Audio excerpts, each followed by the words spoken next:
మండల కేంద్రమైన అల్లూరు మారుతీనగర్లో ఉన్న పంచాయతీ గొంతులో ఏర్పడిన పాచి కారణంగా సమీప నివాస గృహాలు తీవ్ర ఇబ్బంది పడుతున్నారని స్థానికులు ఆవేదన వ్యక్తం చేశారు. పంచాయతీ గొంతులో పాచి ఏర్పడటంతో దోమల బెడద ఎక్కువగా ఉందని, రాత్రి వేళ కంటి మీద కునికి లేకుండా పోతుందని వారు ఆవేదన వెల్లడించారు. అంతేకాకుండా ఈ పంచాయతీ గొంతులో సమీప నివాస గృహాల వారు డ్రైనేజీ పైపులను ఏర్పాటు చేయడంతో గుంత నుంచి దుర్వాసన వస్తుందని వారు ఆందోళన వ్యక్తం చేశారు. గతంలో ఈ గుంతను పూడ్చివేయాలని కలెక్టర్కు, పంచాయతీ అధికారులకు, రెవెన్యూ అధికారులకు విన్నవించుకున్న ఫలితం లేకుండా పోయిందని వారు ఆవేదన వ్యక్తం చేశారు. ఇప్పటికైనా ఈ గుంత నుంచి తమను రక్షించాలని, ఇందుకు సంబంధిత శాఖ అధికారులు చొరవ చూపాలని వారు ఆవేదన వ్యక్తం చేశారు.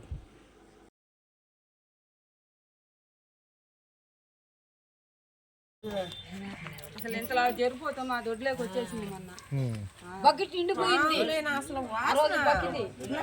అది నాకు తెలియదు అసలు. ఫోన్ లాంటి వీడియో తీసి పెట్టిండేదాన్ని.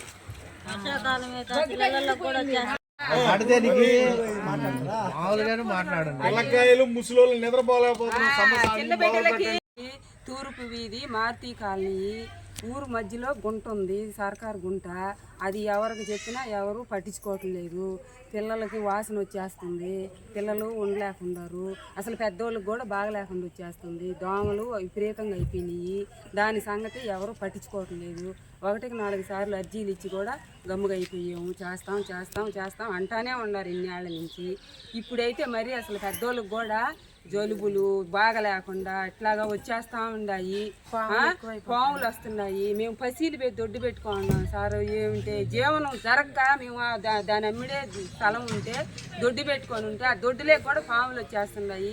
చిన్న దూడను కూడా ఒక దూడని కరిచి దూడ కూడా చనిపోయింది. ఎవరూ పట్టించుకోవటం లేదు దాని పరిస్థితి. మేమైతే మరీ కొన్ని బాధలకి గురైపోతున్నాము.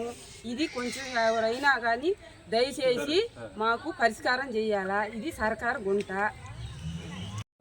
తూర్పు వీధి సర్కారు గుంట ఉంది. ఈ గుంట వల్ల మేము చాలా ఇబ్బందులు అయిపోతున్నాము. చుట్టూరు డ్రైనేజీలు పెట్టేస్తున్నారు. ఇంతకుముందు నీళ్ళు పోయే వసతి ఉంది, ఇప్పుడు నీళ్ళు కూడా పోవట్లేదు. వాటి వల్ల ఏంటంటే జ్వరము, దగ్గులు, జలుబులు పెద్దోళ్ళకి బాగాలేకుండా వచ్చేస్తున్నాయి. పిల్లకాయలకు చూస్తే అట్లాగే ఉంది. మా పరిస్థితి అసలు ఏం బాగాలేదు. ఇన్ని అర్జీలు ఇచ్చాము. కనీసం నాకు తెలిసిన కానీ నుంచి అర్జీలు ఇస్తానే ఉన్నాము. ఈ ఊరు కూడా అసలు ఇది అవ్వట్లేదు, చేయట్లేదు. మాకు అసలు పని అర్జీలు ఇయటమే కానీ చేస్తామని చెప్తున్నారు, వస్తున్నారు, చుట్టూ తిరుగుతున్నారు, వెళ్ళిపోతున్నారు. ఈ విధంగా మేము చాలా బాధపడుతున్నాం దానివల్ల. ఇప్పుడు కనీసం ఇళ్ళ మీద పైకి నీళ్ళు వచ్చేస్తున్నాయి. చినుకులు పడ్డాయంటే అసలు ఇళ్ళ మీదకే పైకి వచ్చేస్తున్నాయి. అటుపక్క అయితే అసలు మునిగిపోతుంది. ఓఏవనారు ఎటు లేదు. దాన్ని పోవడమని ప్రతి ఒక్కరిని ఏడుకుంటున్నాం వచ్చినప్పుడల్లా. కానీ ఎవరు ఆ పని చేయట్లేదు. మేము ఇట్టే బాధపడతా ఉన్నాం. దయచేసి మాకు అవక సహాయం చేస్తే సర్కార్కి ధన్యవాదాలు చెప్పుకుంటాం. ఇళ్ళ మధ్యలో పెద్ద గుంట ఉంటుంది, పంచాయతీ వారి గుంట ఇది. ఈ గుంటలో అనేక దోమలు పెరిగి జనాలకు జ్వరాలు, మలేరియా, డెంగ్యూ జ్వరాలతో అనేక మంది ఎన్నోసార్లు హాస్పిటల్ పాలైనారు. వర్షాకాలం వచ్చిందంటే ఈ గుంట నిండిపోయి ఇళ్ళలోకి నీళ్ళు రావడం జరుగుతుంది. దీంట్లోకి నీళ్ళు రావడం కానీ దీంట్లోంచి ఇంట్లో కింద పోయేదానికి అవకాశం లేదు. చుట్టూరు ఇళ్ళ ఉండడం వల్ల కొన్ని డ్రైనేజీ కాలంలో కూడా ఇందులో కలవడం వల్ల విపరీతమైన దుర్గంధమైన వాసన, విపరీతమైన దోమలు, దుర్గంధమైన వాసనతో భరించలేక అనేక మంది ప్రజలు బాధపడుతున్నారు. దాని ద్వారా పాములు, పురుగులు ఇళ్ళలోకి విపరీతంగా వచ్చేస్తున్నాయి. గత 10 సంవత్సరాల నుంచి అనేక మంది ఎంఆర్ఓ వాళ్ళకి అర్జీలు ఇవ్వడం కూడా జరిగినది. కానీ మమ్మల్ని మా గోడు ఎవరు పట్టించుకోలేదు.